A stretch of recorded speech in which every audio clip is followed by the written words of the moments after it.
Conselho Ministro aprova projeto decreto-lei número 2 para Rihung Loron Lima, Fulan Agosto, com a regime infração administrativa contra a economia e segurança alimentar.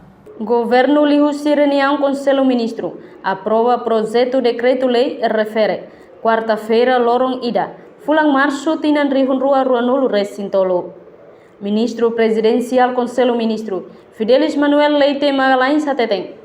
Projeto decreto-lei ne aprova ona deliberação e surumuto Conselho Ministro e a Lorong Walo Fulan Fevereiro Tinane. Mas be também a alteração balo e a fase redação final. Então precisa submeter faliba projeto decreto-lei e dane ba deliberação fon. Conselho Ministro hoje aprova o projeto de decreto-lei que apresenta o Ministro Coordenador de Assuntos Econômicos.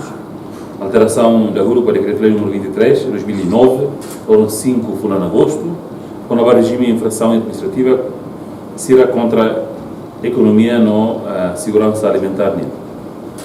Antes da prova que é o Decreto-Lei, vai ver a redação, também há alterações substanciais para tem que mais falei, a prova da detalhe, a prova rica do Conselho de Ministros.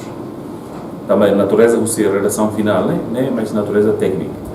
Você cara que ia nessa substância uma precisa de decisão política tem que falar com o Conselho de Ministros. Mas que vir a prova teórica, ou o Conselho de Ministros depois da redação final, alfa da aprovação para poder depois pegar o cona vai a minha promoção. Projeto decreto-lei Nerasic apresenta o Ministro Coordenador Assunto Econômico Joaquim Amaral. Sabina Sansa, Cacilda, Televisão Timor Post.